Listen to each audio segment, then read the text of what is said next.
नमस्कार दोस्तों, मैं कुलदीप सिंह आपके सामने लेकर आया हूं 8 चक्रों को जागृत करने का साधन। 8 चक्रों को किस प्रकार से जागृत किया जाता है। पिछले वीडियो में मैंने बताया 8 चक्रों के जागृत न होने से हमारे शरीर में कितने प्रकार के रोग उत्पन्न होते हैं, हमारा जीवन किस प्रकार से रोगों से भर जाता है। आज मैं आपको बताऊंगा इन 8 चक्रों को जागृत करने के पश्चात हम अपने जीवन में कितने ज्ञान, बल, विद्या को और दिव्य प्रकाश को हम प्राप्त कर सकते हैं। अनंत आनंद को, अनंत अतीन्द्रिय ज्ञान, अतीन्द्रिय बल, बुद्धि को हम प्राप्त कर सकते हैं और अपने जीवन को सुख समृद्धि से भर सकते हैं। अपने इस जीवन को किस प्रकार से मोह से मुक्त कर सकते हैं, किस प्रकार से संसार के इस आकर्षण से मुक्त हो सकते हैं और अपने जीवन में, मनुष्य जीवन में जब हम आए हैं तो मनुष्य जीवन को हम इस धरती पर सार्थक बनाकर जाएं। ईश्वर की सबसे श्रेष्ठ कृति है मनुष्य जीवन। इस मनुष्य जीवन में हम किस प्रकार से अपने उन ईश्वर की दी हुई समस्त शक्तियों को प्राप्त कर सकते हैं जो हमारे पास है तो सही, परंतु वह सोई हुई अवस्था में है। उनको जगाने के पश्चात हम अपने जीवन को ईश्वरीय जीवन बना सकते हैं, वामन से विराट जीवन बना सकते हैं। तो अष्टांग योग में 8 योग होते हैं। यम, नियम, आसन, प्राणायाम, प्रत्याहार, धारणा, ध्यान और समाधि। समाधि को प्राप्त करने का मार्ग है यह चक्रों की जागृति, और इन चक्रों की जागृति का मार्ग है प्राणायाम।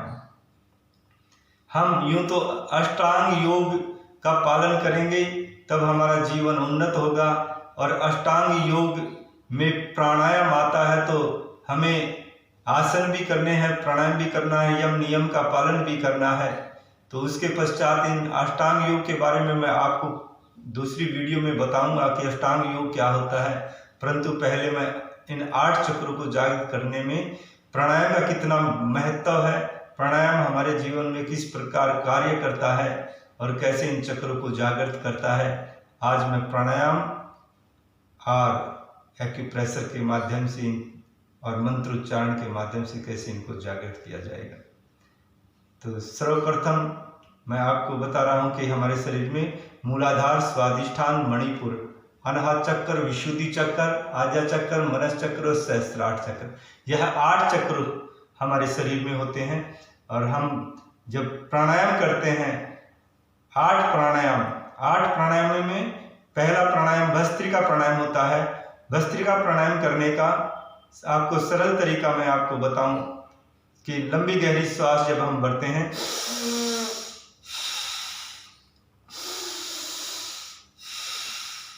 इसी को लगभग 5 से 15 मिनट तक अगर हम लगातार करते हैं तो हमारे प्राणों पर नियंत्रण आना प्रारंभ हो जाता है। यह प्रक्रिया निरंतर करनी पड़ती है और इस प्रक्रिया को करने के लिए महर्षि पतंजलि ने कहा है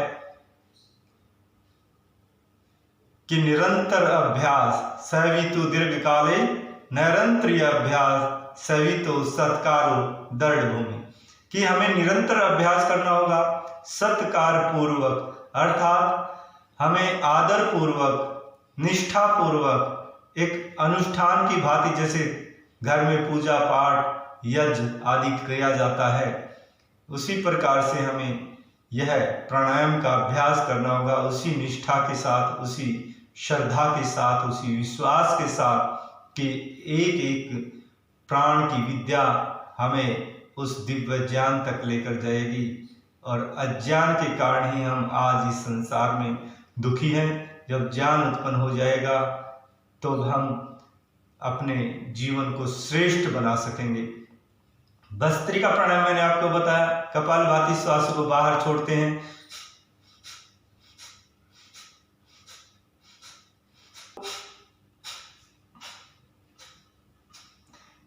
बाहर छोड़ना है। अश्विनी मुद्रा में हमने कपालभाति करना है, श्वासों को बाहर छोड़ना है, केवल लेना नहीं है। भस्त्रिका में लिया और छोड़ा, कपालभाति में केवल छोड़ना है श्वास। और अश्विनी मुद्रा यानी कि अश्रु जैसे अपनी गुदा का आकुचन और प्रसारण करता है, ऐसे ही इसीलिए अश्विनी मुद्रा बोली गई है। अश्व मैंने घोड़ा, जब घोड़ा मल का त्याग करता है तो वह अपनी गुदा को आकुंचन करता है, फिर प्रसारण करता है। ऐसे ही हमने कपालभाति अश्विनी मुद्रा में करना होता है।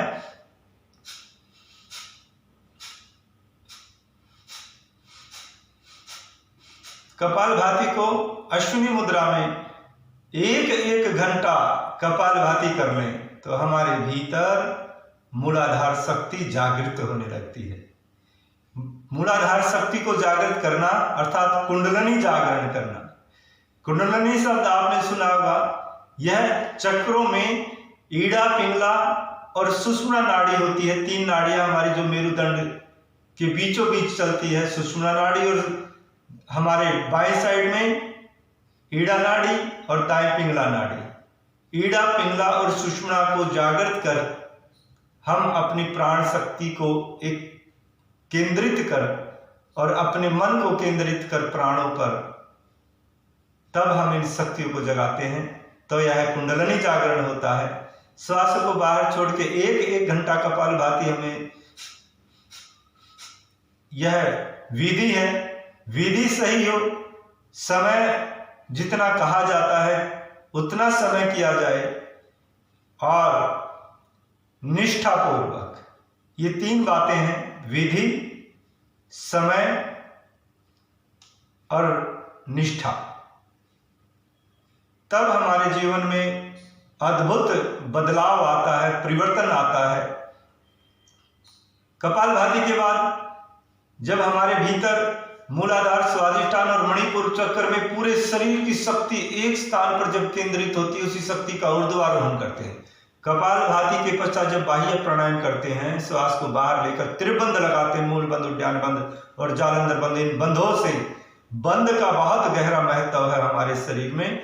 तो जब ये बंध लगाया जाता है तो मूलाधार शक्ति का ऊर्ध्वारोहण कर स्वादिष्ठान चक्र में उस शक्ति को भेजा जाता है। इसको 11 से 21 बार प्रत्येक दिन इसका अभ्यास किया जाए।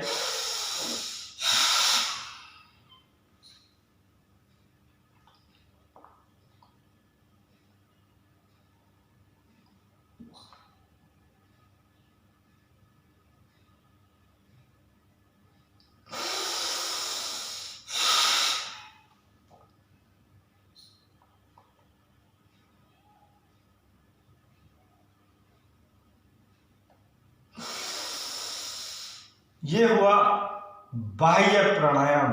बाह्य प्राणायाम में 3 बंध लगाते हैं। मूल बंध, नाभि से नीचे वाले भाग को, एनस को ऊपर खींच के रखते हैं, वहां पर रोक देते हैं उस प्राण को, और नाभि में पूरा अंदर रीढ़ की हड्डी से नाभि को सटा देते हैं।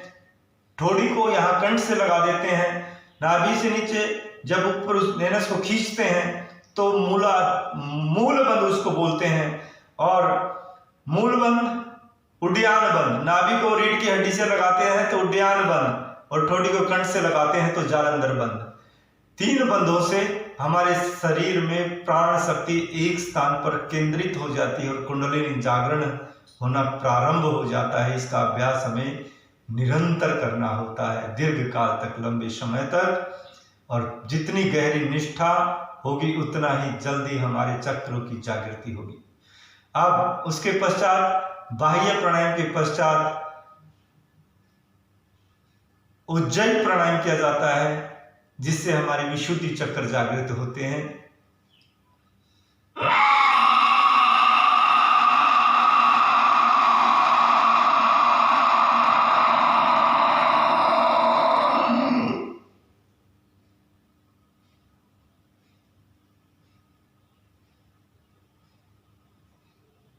थोड़ी देर होल्ड करना होता है, 1 मिनट 2 मिनट जितनी देर रोक सको। उसके पश्चात इसको राइट नोस्ट्रिल को बंद कर लेफ्ट से श्वास को खाली कर देते। तो यह उज्जयी प्राणायाम को 11 से 21 बार तक करेंगे। और जब उज्जयी प्राणायाम करते हैं और जब कपालभाति, भस्त्रिका जो भी प्राणायाम करेंगे तो प्रणव के ध्यान के साथ प्राणायाम करेंगे। प्रणव, ओंकार का ध्यान, प्रणव का ध्यान और मनस मानसिक रूप से ओंकार का ध्यान करेंगे, न जिह्वा हिले ना होठ हिले। और ऐसे ही उज्जयी प्राणायाम को 11 से 21 बार किया जाता है। उसके बाद अनुलोम विलोम प्राणायाम करते हैं। ये अनुलोम विलोम बाएं से प्रारंभ करना है, दाएं से छोड़ना है, फिर दाएं से लेना है और बाएं से खाली करना है।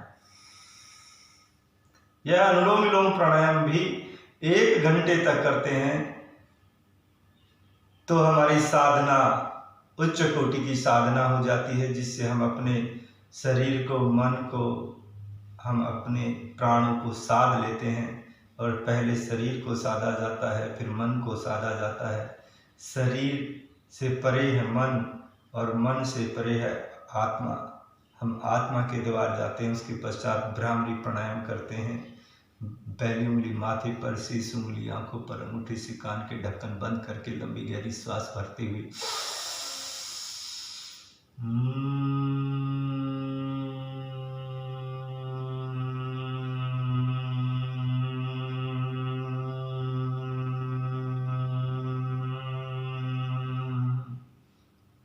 ग्यारह बार इस प्रकार से भ्रामरी प्राणायाम किया जाता है।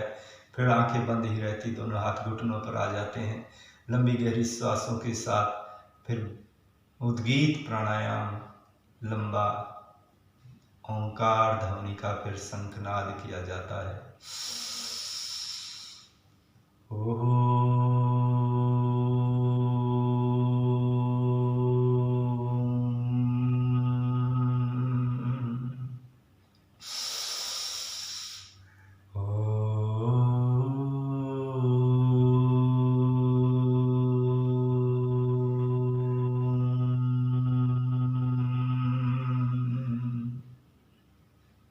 इस प्रकार से उद्गीत,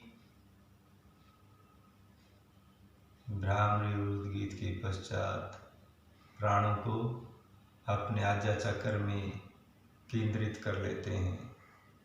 आज्ञा चक्र में केंद्रित कर, चाहे मनस चक्र, ललना चक्र इसको बोलते हैं, और सहस्त्रार चक्र किसी एक चक्र में फिर हम मन को टिका देते हैं। उसी चक्र में एक दिव्य ज्योति प्रकट होने लगती है। उसी दिव्य ज्योति के दर्शन, इन चक्रों को जागृत करने का यह एक साधन बताया। धीरे धीरे अपने इन चक्रों पर, किसी भी एक चक्र में जब मन को टिका देते हैं, प्राणों के ऊपर मन टिक जाता है, ठहर जाता है, और उसको महसूस करना है। जितनी देर बैठ पाओ एकाग्र चित्त होकर, फिर दोनों हाथों को रगड़ते हुए आंखों पर मलते हुए आंखें खोल देते हैं दोनों हथेलियों के बीच में। जितनी देर हम बैठ पाते हैं एकाग्र चित्त होकर, उतनी ही देर फिर अपना आकलन करते हैं, और एक शरीर में जो परिवर्तन आएंगे, मन में जो परिवर्तन आएंगे, हृदय के भावनाओं में जो परिवर्तन आएंगे, वो अद्भुत होंगे। और जीवन कभी भी रोगी नहीं हो सकता, दुखी नहीं हो सकता। भगवान ने हमें दुखी बनाने के लिए धरती पर भेजा ही नहीं, हमारे जीवन में अद्भुत शक्तियाँ प्रदान करके हमें इस धरती पर भेजा है। बस उन शक्तियों को कैसे जगाना है वो हमारे ऊपर छोड़ दिया है। उन शक्तियों को जगाने के पश्चात हम अपने जीवन को विराट बना सकते हैं। दुख दरिद्रता हमारे निकट नहीं आ सकती। और जीवन इसलिए एक कला है, एक आर्ट है। तो मित्रों, जीवन को जियो एक कला के साथ। भगवान श्री कृष्ण, भगवान श्री राम ने अपनी इन शक्तियों को जगाकर अपने जीवन को पूर्ण कला के साथ जिया। इसलिए कहते हैं भगवान श्री राम 14 कलाओं से युक्त थे और भगवान श्री कृष्ण 16 कलाओं से युक्त थे। योग के माध्यम से ही भगवान श्री राम, भगवान बुद्ध, महावीर, गौतम, गुरु नानक, भगवान श्री कृष्ण सब ने अपने जीवन को इन शक्तियों को जगाया और अपने जीवन को वामन से विराट बनाया। आज की इस वीडियो को मैं यहीं रोकता हूँ। अगली वीडियो में मैं बताऊंगा किस प्रकार से मंत्रोच्चारण से इन शक्तियों को जगाया जाता है और किस प्रकार से एक्यूप्रेशर से भी इन शक्तियों को जगाया जाता है। मेरे इस वीडियो को शेयर करना ना भूलें, लाइक करना ना भूलें और कमेंट्स ज़रूर करें ताकि मैं आपके सवालों के जवाब दे सकूं। नमस्कार।